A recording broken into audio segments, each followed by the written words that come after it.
no início,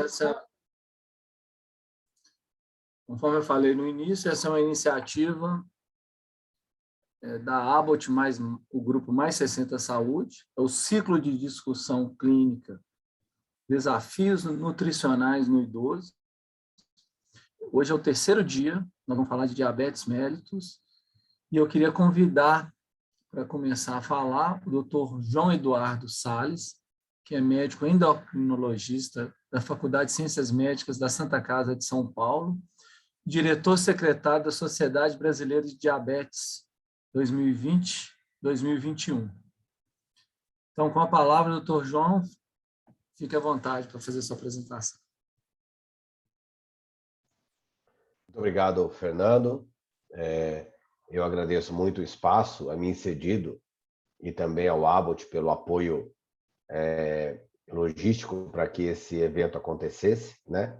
Infelizmente ainda online, mas quem sabe ano que vem a gente não consegue estar em BH para conversar com vocês, né? De uma forma mais próxima, vamos dizer assim.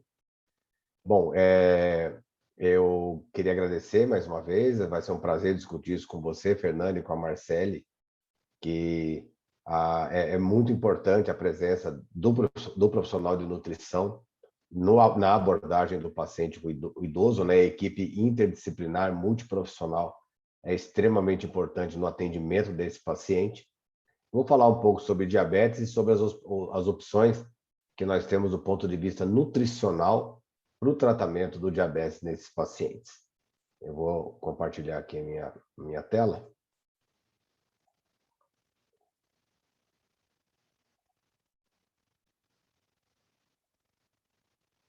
Vocês estão vendo a minha tela, né?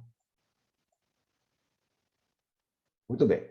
Então, a gente vai falar um pouquinho sobre diabetes do idoso. Esses são meus conflitos de interesse. Esse é um evento apoiado pelo Abbott Nutrition.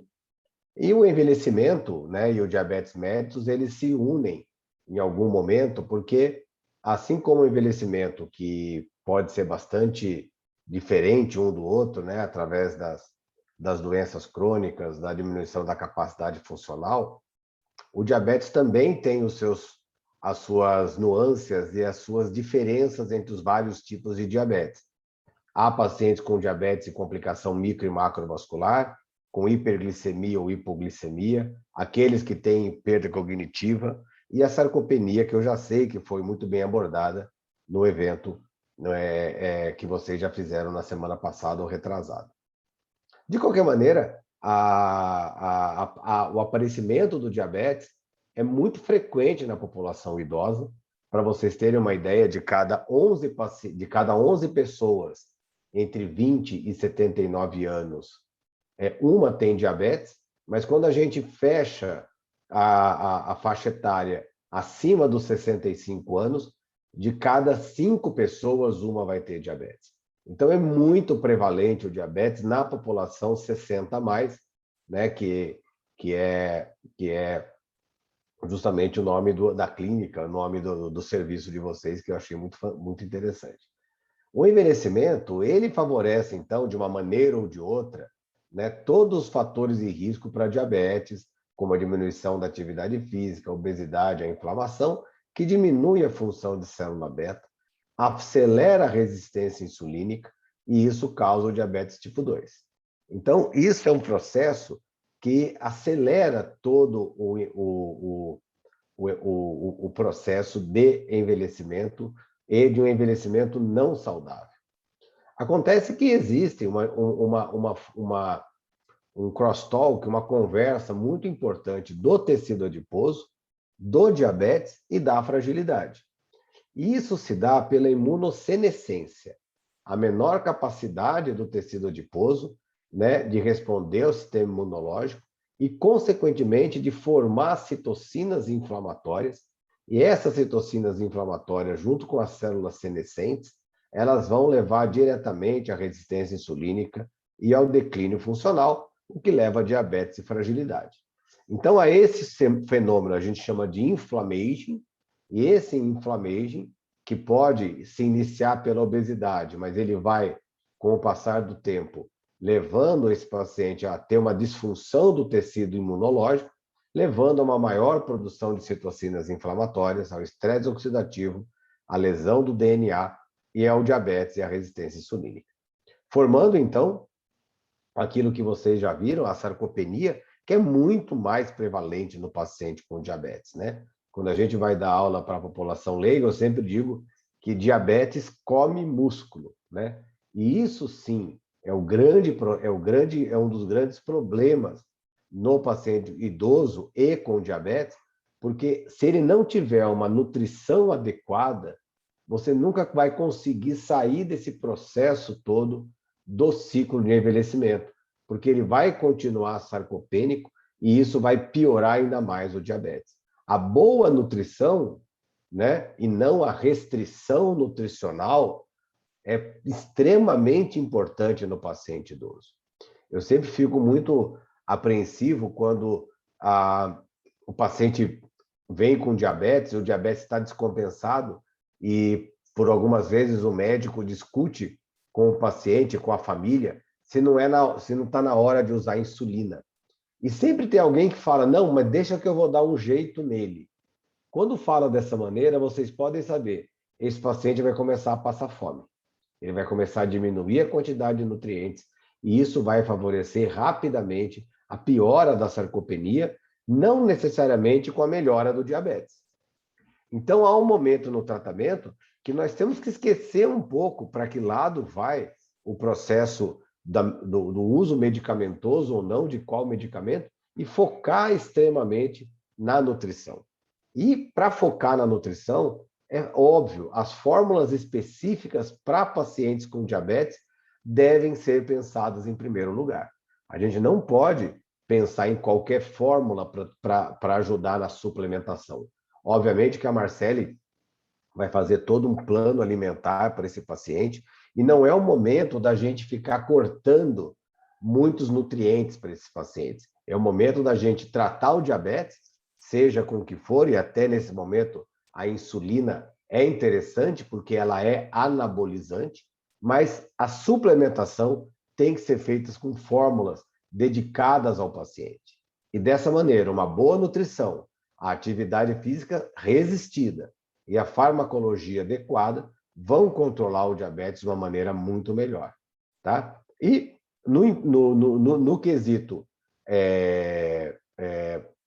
atividade física, sempre lembrar do alongamento e do período de força.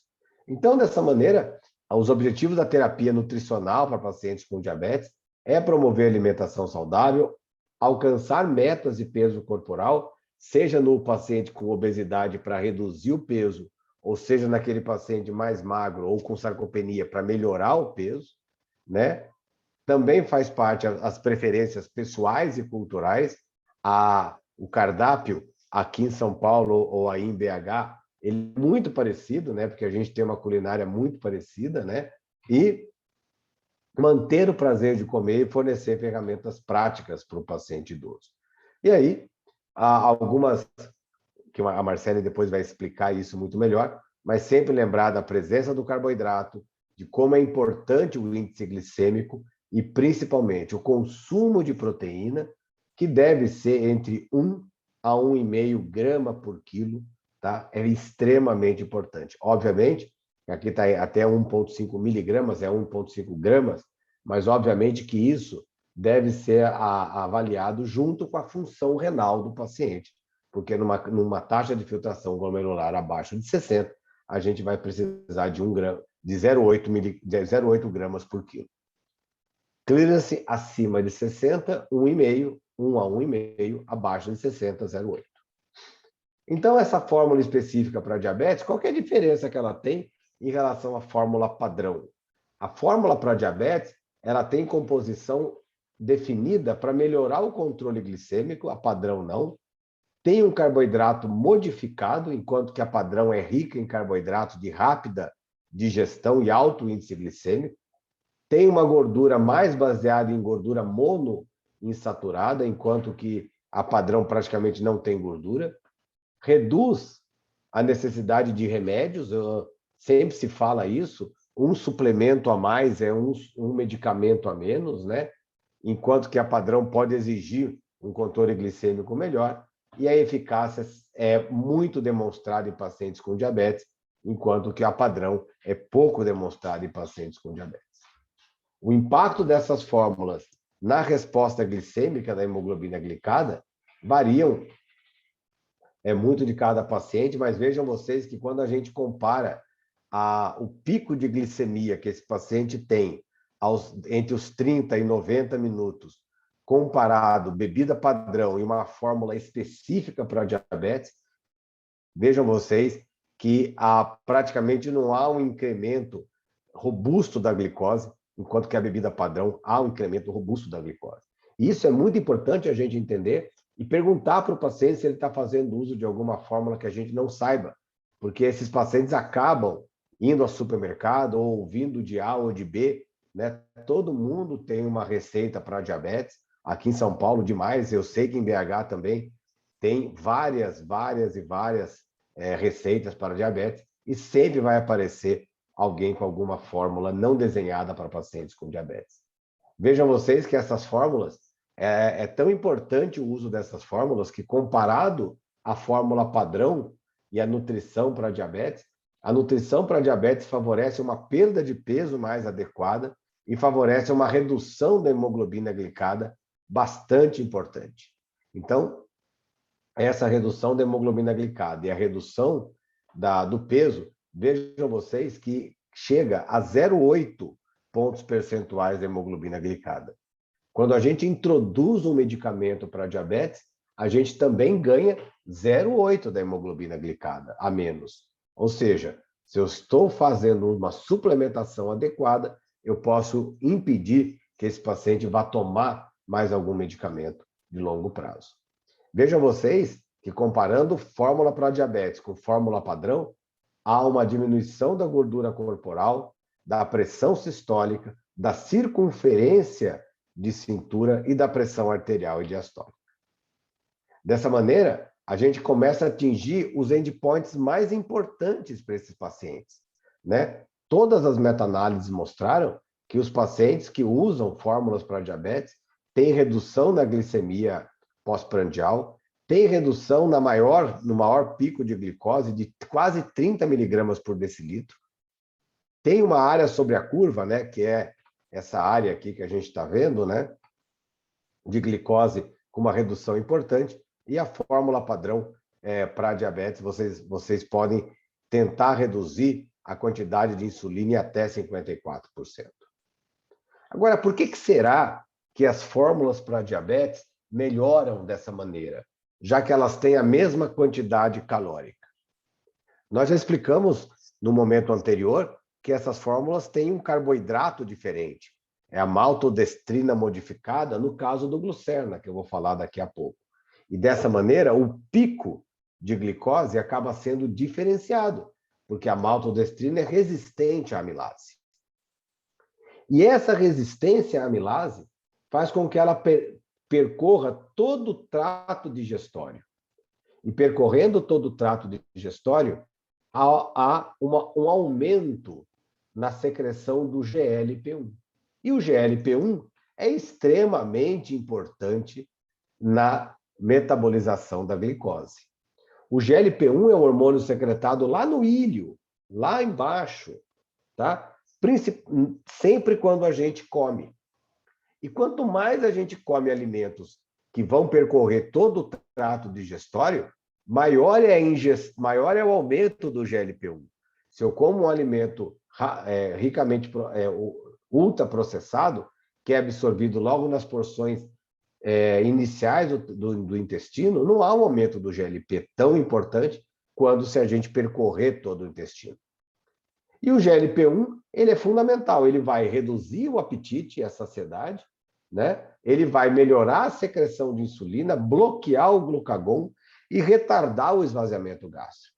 Dessa maneira, o GLP-1 acaba sendo muito importante e, como uma dieta rica em fibra, ele percorre, como o Glucerna percorre todo o trato digestório, aumentando, então, a presença do pico, né? Aumentando, junto com a fibra, a quantidade de GLP-1. Então, a gente vê que diferentemente da maltodestrina regular, que é absorvida logo aqui e faz o pico de glicose, a maltodestrina modificada, rica em fibra, percorre todo o trato digestório, impedindo o pico da glicose.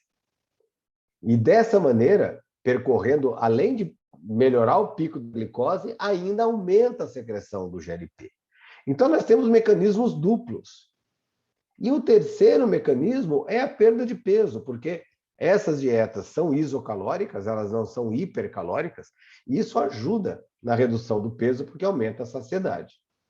Aqui vejam vocês a fórmula, aqui só está, para vocês verem, a aveia, que é em amarelo, a fórmula 1, que é o glucerna, e a fórmula 2, que é um outro produto, também para diabetes. Vejam, senhores, como aumenta o GLP, o glucerna, a fórmula 2 um pouco e a aveia basicamente nada. Mas a maior secreção do GLP acaba sendo com a resposta ao glucerna mesmo. E dessa maneira, se há uma maior resposta do GLP-1, eu esperaria que também houvesse uma maior resposta de insulina. Não há. A maior resposta de insulina é feita com a outra fórmula. Tá? Essa outra fórmula faz o pico de insulina, enquanto que a fórmula com glucerna faz um pico de insulina menor, o que significa que a glicose sobe menos.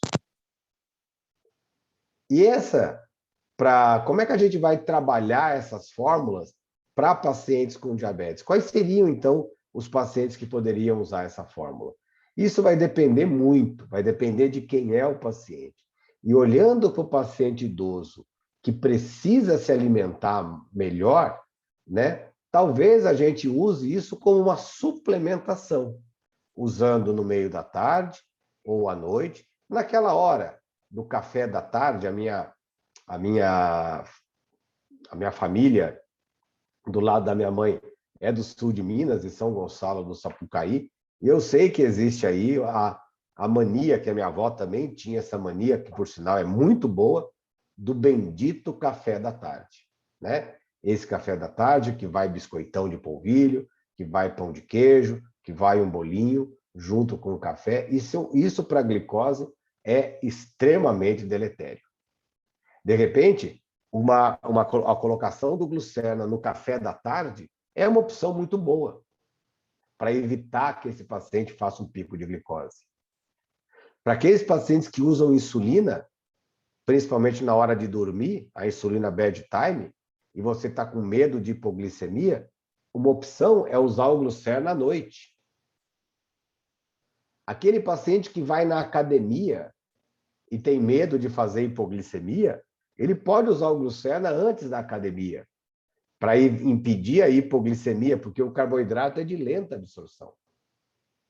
Agora, a clínica é 60 a mais.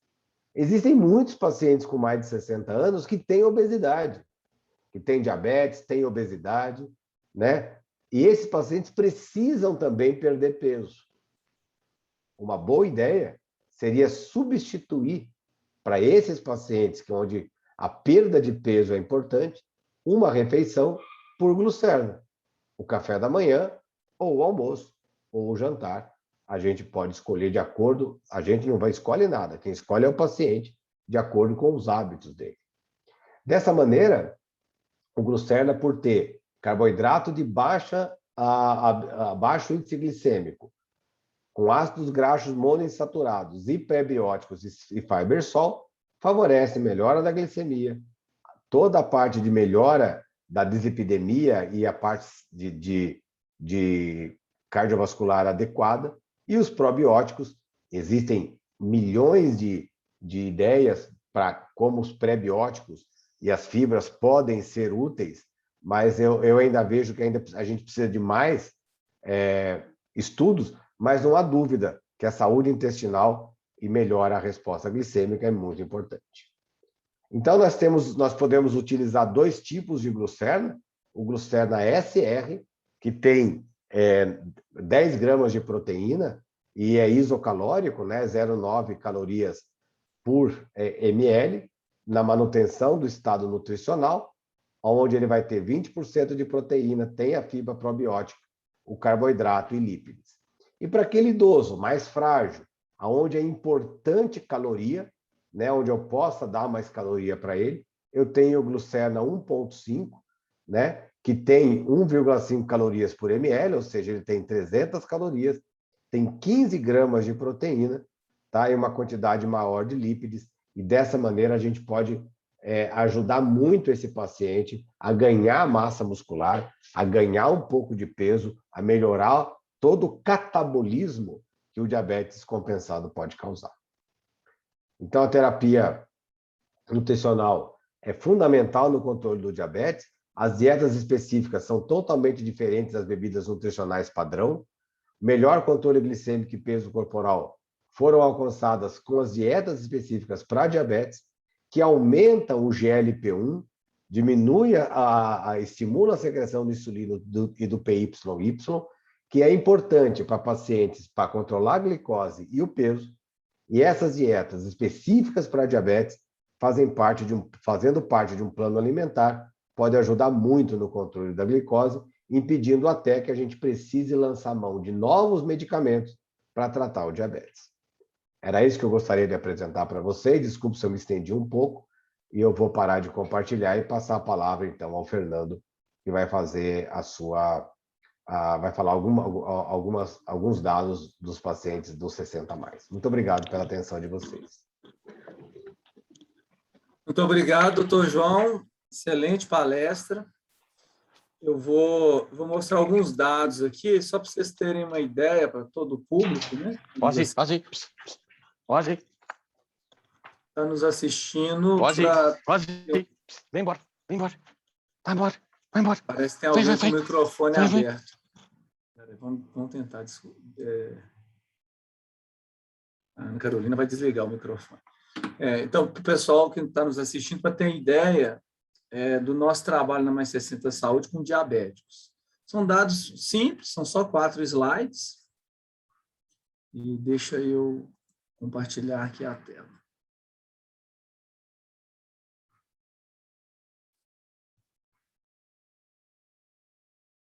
Vocês estão conseguindo ver os dados já? Então, né? Sim. Deixa eu só botar a visualização total aqui. Então, a gente fez esse estudo na clínica, a gente tem o LifeCode. O LifeCode é uma plataforma tecnológica que a gente utiliza para fazer a gestão dos pacientes. Gestão clínica, né? E o LifeCode ele tem vários módulos, né? E esses dados foram coletados do módulo prontuário. Então, começando aqui a minha apresentação, a gente estudou, para fazer esses dados, 7.148 pacientes, num período de 1 de maio de 2019 a 7 de outubro de 2021. Isso dá 2 anos e 5 meses. A média de idade desses pacientes, 78 anos, né? Eles usam, em média, 3,89 medicamentos, e desses 7.148 pacientes, 1.905 são diabéticos. Deu um pouquinho mais do que o doutor João falou, né? Mas os nossos dados são um pouco enviesados, porque nos são encaminhados dos planos de saúde, principalmente, pacientes que ele tem um perfil de risco mais grave. Assim. Então, não é uma amostra da população geral, não, de idosos. Aqui em cima, à direita, vocês podem ver como está distribuído esses 7.148 pacientes por faixa etária. Né? Aí vamos detalhar um pouco mais esses dados. Aqui, agora, à esquerda, eu peguei esse total de pacientes, né?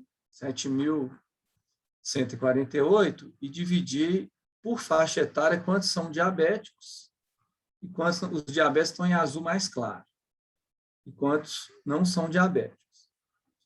Então, do lado direito aqui, em azul mais claro, tem a distribuição, então, de acordo com a faixa etária do percentual de diabético. A gente pode ver que um pico de incidência de diabéticos entre 75 e 79 anos, na nossa população. Um outro estudo que a gente fez aqui, eu queria ver a prevalência de polifarmácia nesses pacientes. Comparar se o diabético ele tem mais diagnóstico de polifarmácia do que o não diabético. Então, do lado esquerdo estão os diabéticos, né?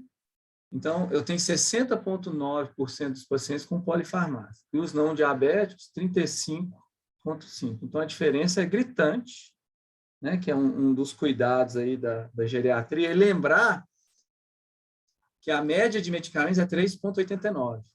Então, esse dado é muito interessante. Outro dado interessante, isso aqui é a taxa total de ida ao pronto-socorro que a gente mede. A gente tem um indicador, né? Porque o grupo mais 60 trabalha com medicina baseada em valor. E, então, a gente tem um modo diferente de fazer contrato com as operadoras de saúde, e a gente é remunerado de acordo com os indicadores de qualidade. Então, por exemplo, se o nosso paciente vai no pronto-socorro, isso é ruim para o paciente, é ruim para a clínica, é ruim para todo mundo, é ruim para o operador. Então, a gente tem uma meta e a gente tem batido essa meta constantemente, e isso aqui é distribuição ao longo do tempo. O interessante é que se eu dividir taxa de ida ao pronto-socorro de diabéticos e não diabéticos, os diabéticos sempre vão um pouco mais no pronto-socorro do que os não diabéticos. Eu fiz esse mesmo estudo com taxa de internação. É importante frisar que essas internações são internações totais, tanto clínicas quanto cirúrgicas.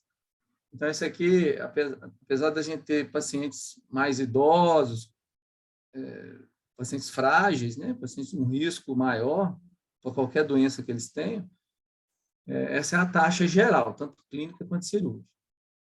Mas se eu dividir as internações entre taxa de internação de diabéticos e não diabéticos, de novo a gente vê que os diabéticos eles internam bem mais do que aqueles pacientes não diabéticos. São só alguns dados simples para mostrar assim, um pouco do nosso trabalho e a gente pode depois em outros eventos, outras oportunidades, a gente pode estudar mais esses assuntos. Eu vou parar de compartilhar aqui, vou chamar a Marcele, só um minutinho. E lembrar a todo mundo, gente, vocês vão mandando perguntas e dúvidas sobre tudo que vocês pensarem durante a palestra, pode ir mandando durante as palestras, sobre a palestra do Dr. João, sobre a palestra da Marcele. E só um minutinho.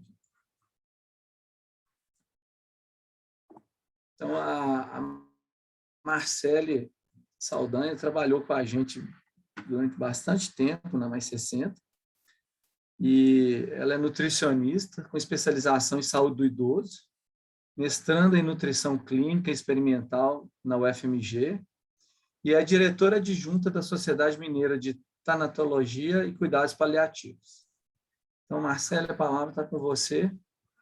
Fique à vontade. Boa noite, gente. Vou compartilhar minha tela.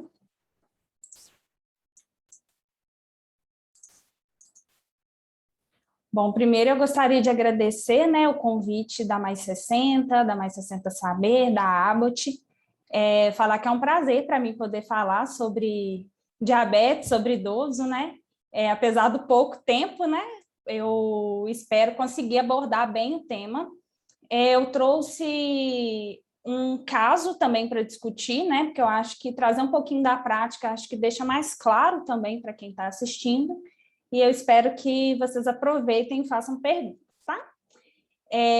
Bom, o doutor Fernando já me apresentou um pouquinho, né, do que o doutor João Salles já falou. A gente sabe que 1 em cada 5 pessoas com diabetes são pessoas acima de 65 anos, né? Esses dados são de 2019. E a gente sabe também que, à medida que a faixa etária vai evoluindo, a gente vai tendo uma maior prevalência do diabetes, né? Os dados aí do Vigitel de 2019, que foi o último que se teve, a população acima de 65 anos tinha 23% de prevalência de diabetes. Eu escolhi falar do diabetes tipo 2 porque é o mais frequente, né, na população idosa, E toda vez que a gente vai ver recomendação das sociedades, né, artigos, a gente sabe que o tratamento de diabetes, ele se baseia em 3 pilares, né? O medicamentoso, o exercício físico e a alimentação adequada, que vai ser aqui, né, obviamente, o meu objeto de fala para vocês, né? Quando a gente fala de alimentação e diabetes, o que é a primeira coisa que vem à mente de todo mundo, né? Tanto profissionais quanto leigos, no público geral, o senso comum pensa em cortar açúcar, né? Então, será que é isso mesmo, né? Alimentação adequada é cortar açúcar? A verdade é que não, cortar açúcar não é um sinônimo de alimentação saudável. A gente vai ter pessoas que não consomem o açúcar, mas também não fazem uma alimentação saudável, e teremos pessoas que se alimentam bem e fazem um consumo, né, moderado e para baixo de açúcar. Lembrando que a alimentação do idoso ela vai poder conter de 10% a 15% de carboidrato simples. Quando a gente pensa em alimentação adequada, a gente precisa pensar no significado social, cultural e afetivo dessa alimentação, principalmente no idoso, né, que traz suas crenças, seus costumes aí né, ao longo da vida. Pensar na alimentação como fonte de prazer e promotor de saúde, pensar no consumo do alimento e não só do nutriente. E a gente precisa pensar que a alimentação adequada, ela não é uma receita pré-concebida, ela não é universal, mas ela tem alguns princípios básicos. Então, os 5 eixos da alimentação adequada, que é colocado, né, por diversos estudos, também pelo Ministério da Saúde, são, né, considerando uma alimentação que tem um acesso, um sabor e um custo acessível, uma alimentação variada, colorida, harmoniosa e segura. Se a gente tivesse 5 eixos, provavelmente a gente tem uma garantia de uma alimentação adequada. E como que, né, se dá a alimentação no idoso diabético? Essa alimentação ela vai fazer parte do tratamento, só que há algumas diferenças em relação aos adultos jovens. O idoso ele tem um maior risco de deficiência de nutrientes, e a modificação do estilo de vida ela vai ser importante, mas a gente tem que ter cuidado com as dietas restritivas para essa população, né? Um pouquinho do que o doutor João também já colocou. Aqui, esse artigo, né, da ADA de 2018 já traz isso, né? Da gente não é recomendado fazer dietas muito restritivas em idosos. E em 2012, no Guideline, já se falava isso, né? De sugerir de evitar essas dietas restritivas em idosos e a gente se preocupar com a questão do excesso de açúcar, né? E por quê? Qual que é o risco de uma dieta restritiva no idoso? O diabetes ele é associado à redução da força muscular. A gente sabe que força está relacionado com sarcopenia, né? A gente já viu aí, um dos primeiros parâmetros que a gente avalia para sarcopenia é força. Então, a gente precisa considerar isso. Também o diabetes é um fator de risco independente para a fragilidade. E a dieta restritiva ela vai levar a uma ingestão inadequada e perda de peso. Com isso, a gente aumenta o risco de sarcopenia, de desnutrição e de fragilidade. Além disso, né, falta de conhecimento, informação equivocada, dieta da moda, elas podem também contribuir com essa diminuição da ingestão alimentar no idoso, contribuindo para a perda de peso e para a desnutrição. Qual que é o risco de desnutrição, né? Além da questão do padrão restritivo, que às vezes é autoimposto ou imposto pela família, a gente precisa pensar que o idoso ele tem uma série de modificações, né, do envelhecimento que vão também contribuir de uma maneira negativa, né, para essa ingestão plena, né? Então, a gente vai ter idosos com anorexia, com alteração sensorial, com alteração de deglutição, isso tudo vai impactar na alimentação desse idoso. A desnutrição no idoso diabético, ela tem uma alta prevalência. Esse estudo, ele comparou idosos de 60 anos e de 80 anos. Ele viu que os idosos de 80 anos diabéticos, né, têm um risco 4 vezes maior de desnutrição. Além disso, os desnutridos, eles infectam mais, eles têm mais lesão nos pés, e também a desnutrição vai agravar outras doenças de base, contribuindo de maneira negativa para esses prognósticos. Por outro lado, a gente tem a sobrepeso e obesidade frequente nessa população. Os dados também do Vigitel mostraram em 2019 que 21% da população acima de 65 anos já apresenta obesidade. E a perda de peso, mesmo que intencional, deve ser uma preocupação nutricional, porque a perda de peso ela pode piorar densidade mineral óssea, a sarcopenia, né? A gente pode desenvolver uma obesidade sarcopênica e também déficits nutricionais. Precisa ser combinado com exercício físico regular. Então, o aconselhamento nutricional ele vai considerar o risco de desnutrição e os potenciais benefícios da redução de peso. Essa recomendação também traz, né, da ADA de 2021, agora desse ano, fala a respeito dessa perda de peso em indivíduos que tenham uma capacidade de fazer exercício de maneira segura e também uma perda de peso moderada, né, modesta perda de peso, então de 5% a 7%, sempre avaliando os benefícios de qualidade de vida, de funcionalidade nesse idoso. Mas então, como que a gente vai manejar um idoso diabético com descontrole glicêmico, com esse risco de desnutrição, né? Vou trazer para vocês o caso clínico. E aí, como ele é grande, eu dividi em 3 recortes, né? Então, a gente vai ter a admissão, a reavaliação e o segmento. A admissão desse paciente é um paciente de 95 anos, do sexo masculino. Ele é viúvo, morando com os netos. Ele pontuou 31 no IVCF-20. O IVCF ele é um instrumento de triagem, né, de vulnerabilidade clínico-funcional. Então, quanto mais alta a pontuação, maior é o risco. Esse paciente tinha um alto risco, né, a pontuação vai até 40, e ele tinha uma mobilidade reduzida também, um SPPB de 4. Aqui na escala visoanalógica de fragilidade, esse paciente se encontrava no extrato 8. É um paciente que era dependente para as atividades de vida diária instrumentais, parcialmente dependente para as atividades de vida diária básica, já apresentava um déficit cognitivo e um humor prejudicado. A admissão médica e nutricional dele foi no mesmo dia. Ele tinha história pregressa, né, de DM2 IRAS há 10 anos e estava com uma incontinência urinária há 1 ano. Ele vinha de uma pós-hospitalização recente por náusea e vertigem, teve pneumonia durante a internação, descompensação de diabetes, hiponatremia, e durante a internação foi suspensa a glimeperida e foi iniciada uma NPH, 16 unidades de manhã. A queixa principal dele nessa consulta médica, né, foi a hiperglicemia pela manhã e a constipação, e foi acrescentado nesse contexto uma NPH noturna. Aqui as glicemias desse paciente no momento, né? Então a gente percebe uma glicemia noite 351, manhã 192, 180, então estava nesse descontrole, né? E ele estava com uma hemoglobina glicada de 11,5.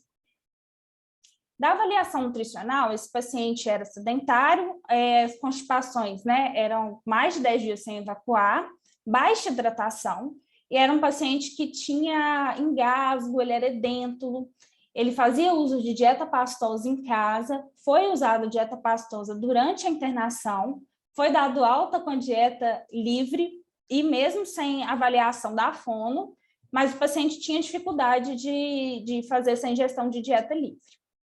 Aqui, em relação à antropometria, né, a gente tinha o peso habitual, foi feito o peso, a altura e o IMC, circunferência de panturrilha e a força de pressão palmar.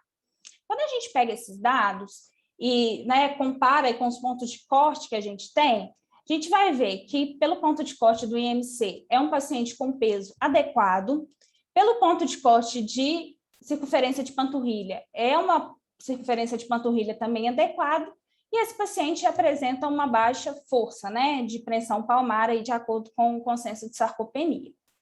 Se a gente for pensar nesses parâmetros, o diagnóstico nutricional desse paciente seria eutrofia. Mas será mesmo que é eutrofia, né? Então, eu chamo a atenção primeiro aqui para esse diagnóstico nutricional. O diagnóstico nutricional é o que guia a conduta do nutricionista. Então, a gente precisa pensar nesse diagnóstico.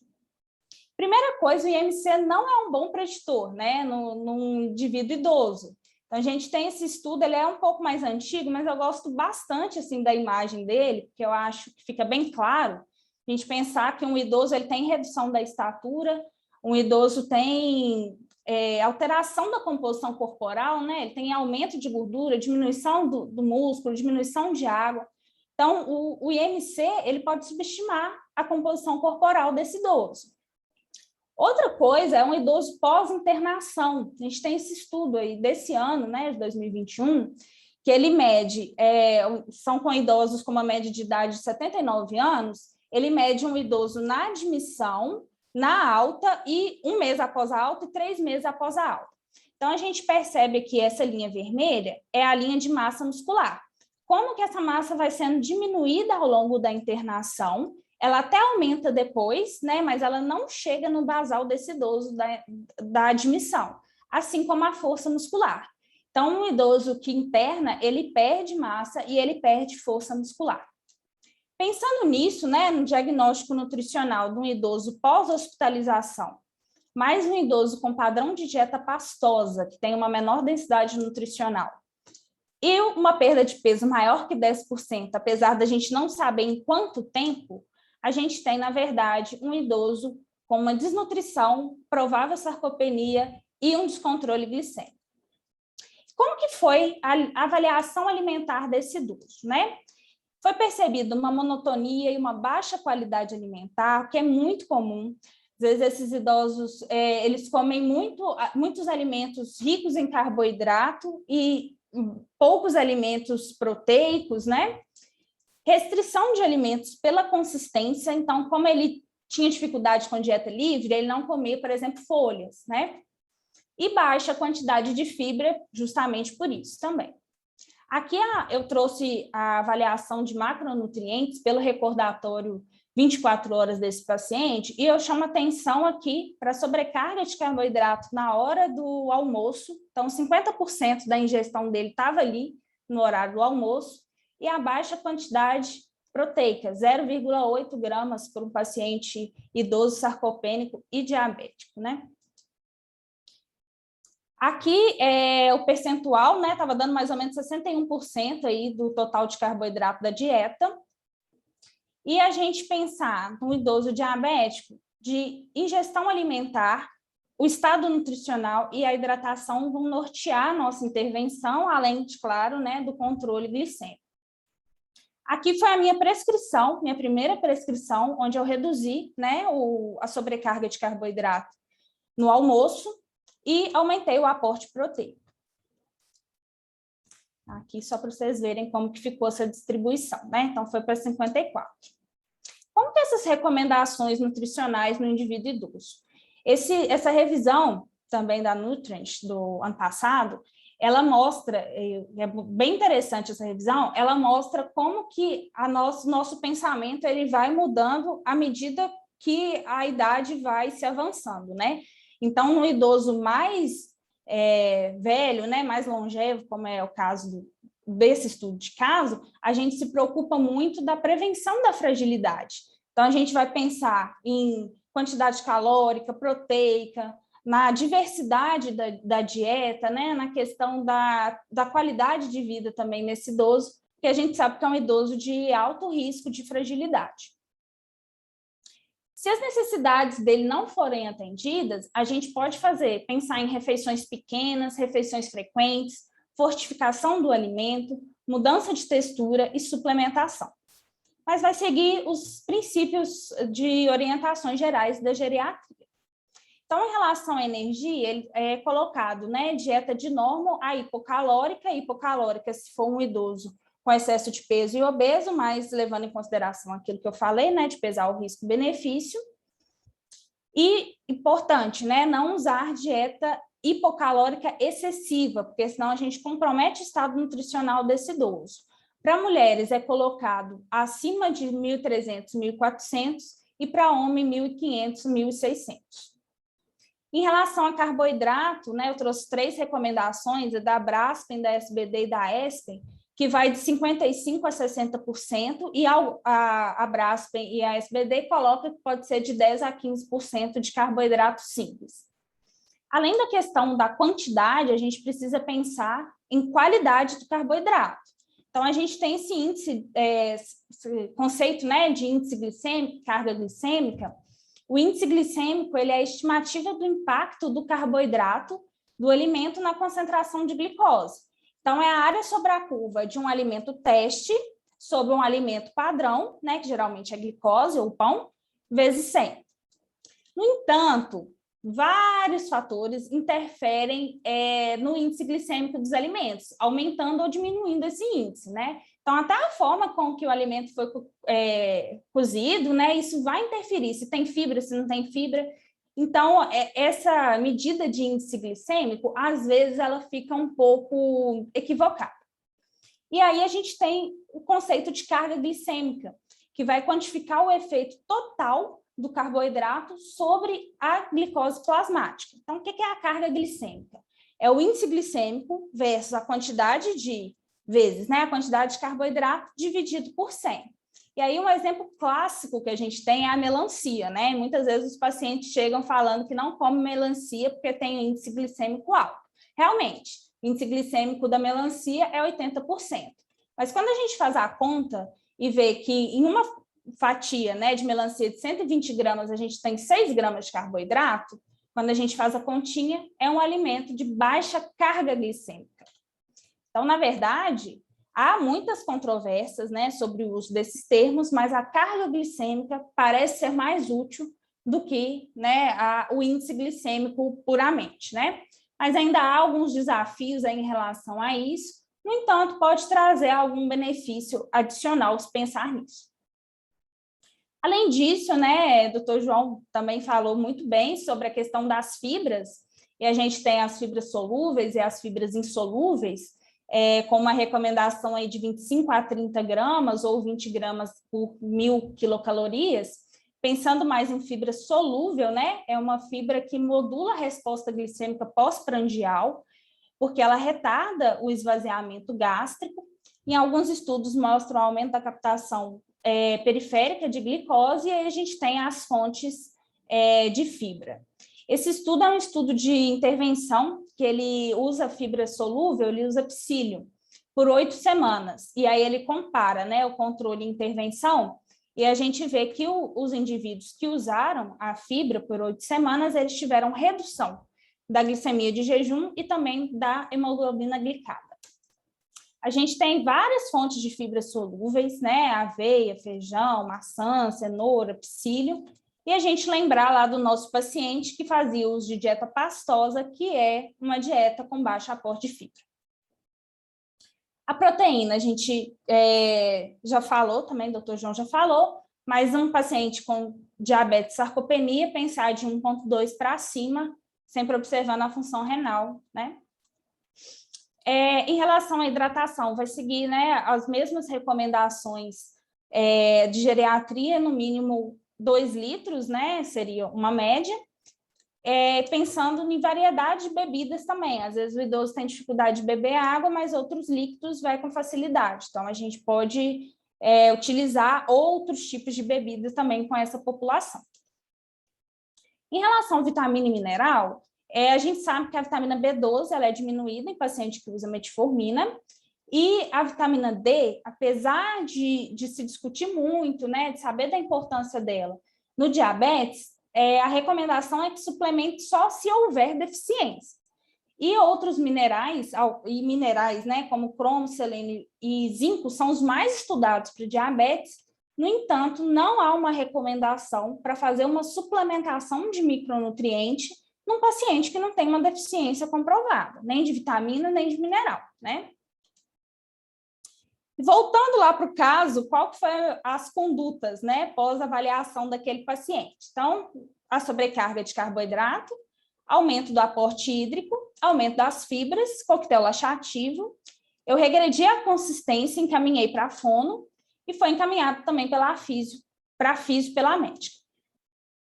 Aqui, o retorno na teleconsulta, né, que esse paciente foi atendido aí no período de pandemia, o que a gente percebeu que aconteceu?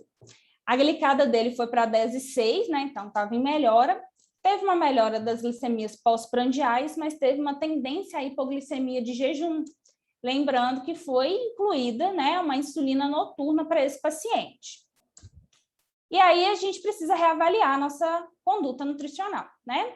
Então a gente sabe que o idoso tem maior tendência à hipoglicemia, foi preciso reforçar o lanche noturno. Esse lanche noturno, o idoso tinha uma resistência, porque tinha um caráter afetivo nesse lanche noturno. Então, tinha uma resistência ali de troca. E a gente precisava aumentar um pouquinho o aporte nutricional, né? Porque ele estava fazendo exercício físico e ainda não estava na meta que eu queria.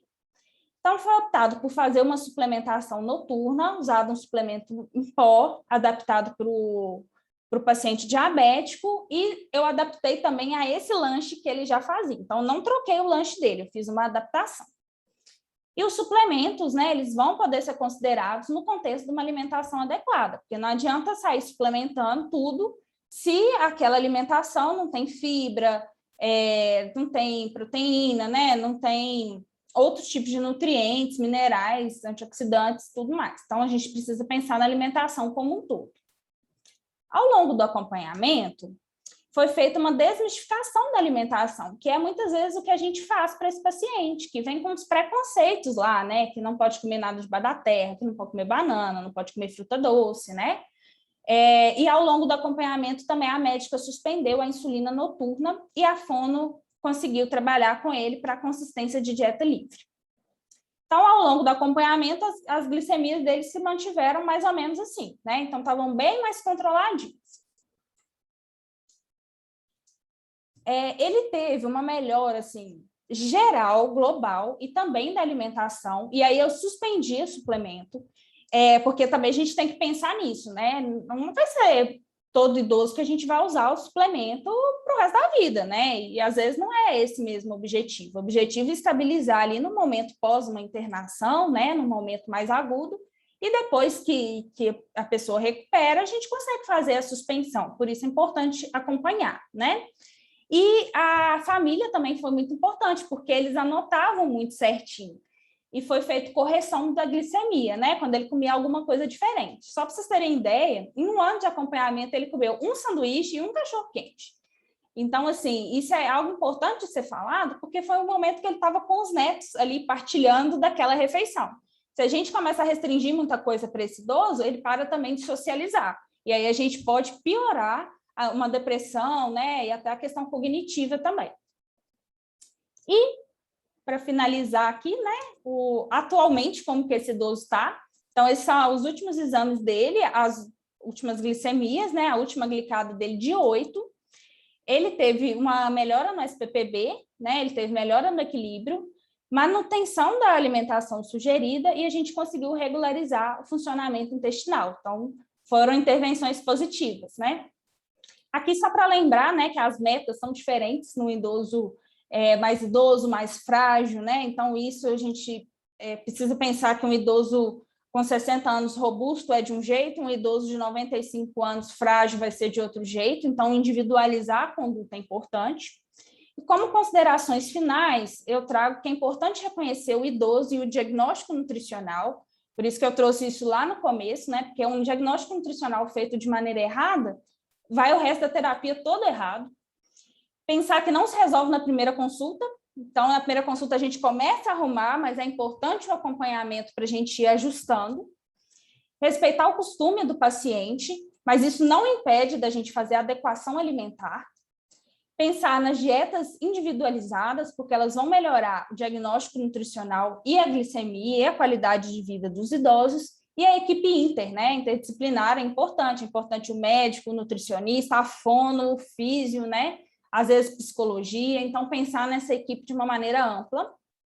E eu coloquei aqui algumas dicas práticas, assim, do que a gente pode fazer para orientar um idoso. Então, a questão das leguminosas, né? O feijão, incentivar o idoso a comer feijão, a gente vê que as pessoas estão diminuindo o consumo de feijão, isso mostra lá nos dados do Vigitel também. A questão das frutas e vegetais, então estimular o consumo de frutas, quando possível com casca, incentivar o consumo de folhosos, né, de ter folha no prato quando possível, das oleaginosas, nozes, castanhas, dos grãos, cereais, aveia, quinoa, né? Então, a gente focar mais nisso e pensar que o manejo nutricional do idoso diabético ele vai muito além de cortar o açúcar. E, às vezes, a gente orientando essas práticas de alimentação saudável como um todo, a gente tem um benefício muito maior para esse paciente. Bom, acho que eu passei um pouquinho no tempo, né? Mas já agradeço e deixo os meus contatos aqui também. Muito obrigada. Parabéns pela apresentação, Marcele. E agora temos várias dúvidas aqui da nossa audiência. Eu vou fazer pergunta para vocês dois e vamos começar pelo doutor João. Doutor João, a Daniela Azevedo está perguntando, ela fez várias perguntas, eu vou agrupar as que perguntas são parecidas. Então, as duas primeiras são: de quanto em quanto tempo devemos monitorar a glicemoglobina dos pacientes idosos? E junto com essa pergunta, ela também pergunta quais são as metas glicêmicas, né? O quão rígido eu devo ser nesse tratamento do idoso? Bom, primeiro cumprimentar a Marcele, excelente apresentação, gostei muito. A Marcele colocou aí no dos últimos slides dela as metas do paciente idoso, e vocês lembrem que ela não falou sobre idade, ela falou sobre funcionalidade. Então, depende de quem é o idoso. O idoso independente, o idoso robusto, o idoso na prática, né, que vai sozinho na consulta, que toma o ônibus ou que dirige, não importa a idade. Se ele é assim, a glicada tem que ficar entre 7 e 7,5. Já o idoso com algum comprometimento das atividades instrumentais da vida diária, ou com presença de demência, ou o idoso mais frágil, né? Esse paciente tem que ter uma meta da glicada por volta de 8. E o paciente em terminalidade, né? Esse paciente, a glicada tem que ficar por volta de 8,5. Então, isso vai depender muito de quem é o idoso, né? Nesse caso da Marcele, eu colocaria ele ali com a meta de 8, né? Foi como ele ficou, e a gente não precisa acelerar muito isso. Por outro lado, existem muitos pacientes que estão bem controlados, com glicadas até mais baixas, sem precisar estar, porém sem fazer uso de sulfonilureia ou insulina. Por exemplo, usando inibidor de DPP-4, que é uma droga muito segura para o paciente idoso e uma boa nutrição. Se ele tiver glicada de 7, mesmo que ele seja do grupo intermediário, né, a gente não precisa suspender o medicamento também. E sempre medir a cada de 3 em 3 meses, 4 em 4 meses, a glicohemoglobina. Muito obrigado, doutor João. Agora, fazer uma pergunta para a Marcele. A Natália Santos está perguntando: Marcele, você acha que a suplementação só o nutricionista que deve fazer? Ou quais outros profissionais da saúde podem fazer essa orientação nutricional? Na verdade, né, a suplementação ela não é exclusiva do nutricionista, né? Qualquer profissional da saúde pode fazer a suplementação desde que tenha um conhecimento assim, né, mínimo do quais seriam os nutrientes, o que está faltando, né? Então, eu gosto muito quando, por exemplo, às vezes o paciente ele vai no médico, no endocrinologista, no geriatra, e ele já começa a suplementação, porque aí eu só ajusto a quantidade. Então, ele já percebeu ali, ele não precisa ficar esperando o nutricionista avaliar para poder suplementar, já percebeu um déficit, começa a suplementar, e depois eu ajusto ali o quanto que vai ser suplementado. Mas, óbvio, né, para isso é preciso conhecer os suplementos, né, preciso conhecer todos os suplementos, eu acho que isso é importante, a composição deles, né, tem fibra, não tem fibra, quanto que tem de carboidrato, quanto tem de proteína, como que vai tomar, né, porque aquelas sugestões que vêm lá de uso, aquilo são sugestões da indústria, né, mas precisa individualizar para cada paciente. Mas tendo um conhecimento, o enfermeiro poderia orientar, né, o médico, o nutricionista, enfim, profissionais da saúde. Interessante, eu lembro da faculdade, os professores falavam comigo o seguinte, que eu só poderia fazer uma intervenção, qualquer que seja, se eu soubesse tratar o efeito colateral. Então, é uma boa dica, né? Você tem que saber prescrever e, se complicar, resolver, né? Uma outra coisa interessante, por um acaso eu sou nefrologista, né? É muito comum doença renal crônica em idosos, né? Principalmente o ritmo de filtração glomerular bate 60, e a glicemoglobina, como ela tem uma relação da glicose, né, ao longo do tempo e da hemoglobina, muitos pacientes com doença renal crônica têm anemia ou acidose metabólica, que pode aumentar os valores, assim, falsamente elevar os valores da glicemoglobina. Por outro lado, principalmente pacientes em diálise, né, um paciente que tem uma doença renal mais avançada, que está fazendo algum tratamento ou transfusão sanguínea, que vai aumentar a hemoglobina, aí a glicemoglobina pode estar falsamente baixa, né? Então, assim, são muitas variáveis para a gente avaliar também. Temos outras perguntas aqui. Vamos agora para a gente revezar para o doutor João. A Dani Azevedo também está perguntando. O idoso diabético, às vezes, comemora a perda de peso, mas muitas vezes perde músculo junto com o peso. Como podemos demonstrar isso de forma prática no consultório? Tem algum teste funcional? O teste senta-levanta? Como que você faz seu consultório, doutor João? Bom, Dani, excelente pergunta, né? Esses idosos, eu falo, olha, não é vantagem nenhuma você perder peso. Eu sempre digo para eles que o MC de idoso é entre 22 e 27, né? Ou seja, ele pode ter um MC um pouquinho mais alto, né? E na prática, né? A gente sempre o paciente, quando chega, você já tem a ideia do grau de fragilidade dele, né? Principalmente ao levantar da cadeira da sala de espera para vir até você, a velocidade que ele vem, tudo isso já são indícios bastante importantes. De forma prática, o senta e levanta da cadeira é uma boa, ele tem que levantar e sentar da cadeira 5 vezes em até 15 a 20 segundos, né?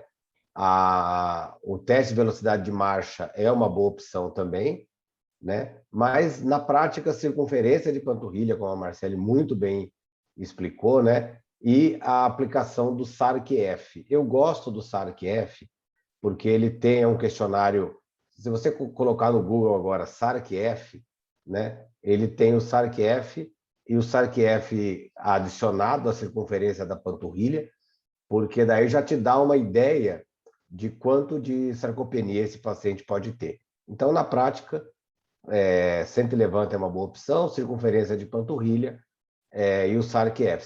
São testes rápidos. Óbvio, dinamômetro, excelente, né? Up and go, levanta da cadeira, anda 3 metros e volta, né? Quanto tempo que demora para fazer isso? Velocidade de marcha acima de 0,8 metros por segundo. Então, vários testes, mas de forma prática, o senta-levanta, a panturrilha, o SARC-F. Muito obrigado, doutor João. Agora, uma pergunta para a Marcele. A Dani Azevedo também está fazendo a pergunta. Marcele, como convencer um idoso e sua família a mudar os hábitos alimentares tão arraigados, né? O paciente ficou a vida inteira se alimentando de uma determinada maneira. Como é que você faz no consultório? Alguma dica? Eu imagino que tem muitos pacientes, né? Às vezes, depois que recebe a dieta ali, eles ficam... qual que é a sensação do paciente? Ficam decepcionados? Queriam comer mais, comer menos? Qual que é a sua experiência? Fernanda, acho que eles ficam aliviados, porque a vida inteira foi a restrição, né? Aquilo de não pode comer nada, né? Não pode comer nada que vem debaixo da terra, não pode comer fruta por causa da frutose, não pode... Então, assim, muitos não pode, né? Tanto que muitos têm até restrição, assim, tem um pouco de medo de ir no nutricionista, né? Tá, eu vou no nutricionista, eu já sei que vai falar que eu não posso comer nada.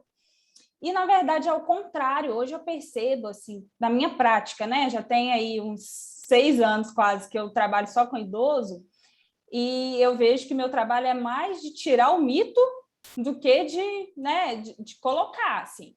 E aí é muito engraçado, porque eles ficam meio...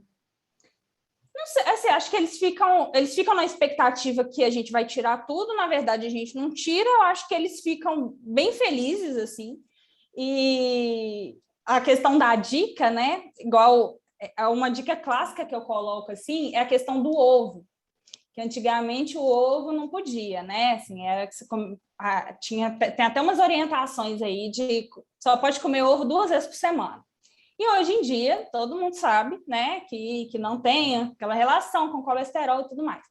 Então, quando eu vou falar de alguma coisa assim que já está tão preso, né, eu falo igual do ovo. Lembra do ovo? Fala, antigamente falava mesmo que não podia comer ovo, mas agora pode, né? Aí eu vou tentar explicar aqui, porque a gente vai estudando, a gente vai vendo que não é bem assim, né? Então a gente tem que ter essa conversa, mas assim, é ao longo, né? Não é em uma consulta. Você planta uma sementinha aqui, aí daqui a um mês você vai e planta outra, assim, é aquilo que eu falei de acompanhar, né? A gente não consegue resolver. O médico não consegue resolver, né? Tudo em uma consulta. Às vezes vai ali no que é mais agudo, né? Mesma coisa da nutrição. É um paciente que está com uma ingestão proteica muito baixa, eu vou ali, né, pensar na questão proteica, no descontrole, e depois eu vou ajustando as outras coisas aos pouquinhos. Muito obrigado, Marcelo. Agora, outra pergunta para o doutor João. Doutor João, a gente ouve muito aí na mídia agora, dieta low carb, dieta com pouco carboidrato, jejum intermitente. O que você me fala disso para diabéticos e depois para diabéticos idosos, né? Olha, para o paciente com diabetes, que eu falo que é o diabetes tipo 2 completo, né? Vidro verde, roda de liga leve, né? GPS, completão, aquele obeso, aquele resistente à insulina, aquele paciente mais jovem, qualquer perda de peso é benéfica, Fernando. E saiu agora até um estudo mostrando que a perda média de 15% do peso pode ajudar muito na reversão, até na reversão do paciente com diabetes que tem o índice de massa corporal acima de 35, por exemplo. Foi os dados do estudo DIRECT. Então, nesse grupo de pacientes, a gente pode lançar mão, sim, de uma dieta com menos carboidrato, né, e do jejum intermitente. É uma boa opção, tá? Principalmente para aqueles pacientes que acordam, não querem tomar café da manhã. Então, pode ser uma opção. Agora, quanto mais a gente vai indo para os 60, 65, 70, isso já passa a ser desaconselhável, porque esses pacientes vão acelerar muito a perda de massa muscular com uma dieta low carb, né? As dietas cetogênicas comem mais músculo ainda do que o diabetes, né? Eu falo come músculo para eles entenderem que não devem fazer, e aí já passa a ser totalmente desnecessário e totalmente prejudicial esse tipo de dieta. Aí o café da manhã, com os lanches intermediários, como a Marcélia muito bem colocou, né? Fazer esse idoso comer proteína, né? Eu acho que esse é o grande desafio. Eu brinco que os idosos gostam de café com leite, põe manteiga de 8 em 8 horas, né?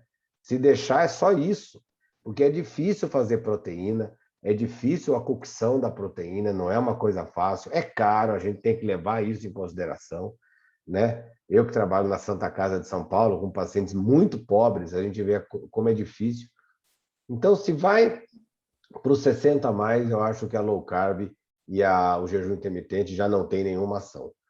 Para os 60 menos, para os 40 menos, para os 50 menos, eu acho que pode ser uma opção se houver uma obesidade intensa. Outra coisa, doutor João, aproveitando a sua experiência aí, aí é uma pergunta minha mesmo. Eu já vi na internet aí aplicativos, até nos Estados Unidos, pessoas ficando... eu não estou nem questionando, não, mas o pessoal fazendo propaganda que consegue reverter o diabetes. Isso é possível com alguma dessas dietas? Fernando, olha, esse trabalho que eu citei agora é o estudo DIRECT, que eu recomendo até que as pessoas leiam esse trabalho, mas é um estudo que é prova de conceito, né? O pesquisador pegou pacientes com diabetes até 6 anos, sem usar insulina, e no grupo que ele conseguiu que eles perdessem 15% do peso, fazendo uma dieta de muito baixa caloria por 2 meses, depois uma dieta de 1.200 a 1.500 calorias, low carb, e esses pacientes perderam 15% do peso, fazendo atividade física também, ele reverteu o diabetes mais ou menos por volta numa taxa de 46%, tá? Então, a depender do paciente com diabetes, a resposta é sim, o diabetes pode reverter, tá? Mas depende muito, não dá para você jogar tudo ao mesmo tempo. Assim como tem vários tipos de insuficiência renal, né, Fernando? Perdedora, GESF, síndrome nefrítica, hipertensão, e não é a mesma doença, diabetes também não é a mesma doença. Mas eu acho que o paciente com obesidade e mais jovem, se ele perder peso, ele pode sim vislumbrar uma reversão do diabetes. Agora, se ele ganhar peso de novo, isso volta a acontecer. Agora, a mídia é muito sensacionalista nisso, né? Todo mundo de diabetes inventa uma receita nova. Você tem uma ideia, eu e a Marcele sofremos muito com isso, né? O que a gente pega de asneira no consultório é muito, muito grande. Obrigado. Marcelo, então, no mesmo tema, então vamos aproveitar, né? Porque a gente não vai recomendar essas dietas para idosos. Imagina que o paciente tem menos de 60, né? Aí ele está fazendo uma dieta, ou uma dieta cetogênica, um jejum intermitente. Como é que você faz com a proteína nesse dia? Esse dia ele vai comer menos proteína ou você concentra nas outras refeições? E como é que você faz para concentrar? Fernanda, eu não tenho paciente menos de 60 anos. Só assim, ó, é acima de 60. Mas eu acredito que deixar concentrar em outras refeições, né? Porque se você tira o aporte também de proteína ali, não sei, eu acho que talvez o doutor João até saiba mais que eu, né? Como eu não atendo esse público, eu fiquei meio... não sei como que é esse manejo, né? Mas se você tirar, acho que é pior, né? Assim, a proteína? O que você acha, doutor João? Tirar a proteína? Eu não gosto. Eu até me desculpo muito com os vegetarianos e veganos, mas a proteína é uma fonte de energética extremamente útil, que tem um gasto calórico muito grande quando você usa, né?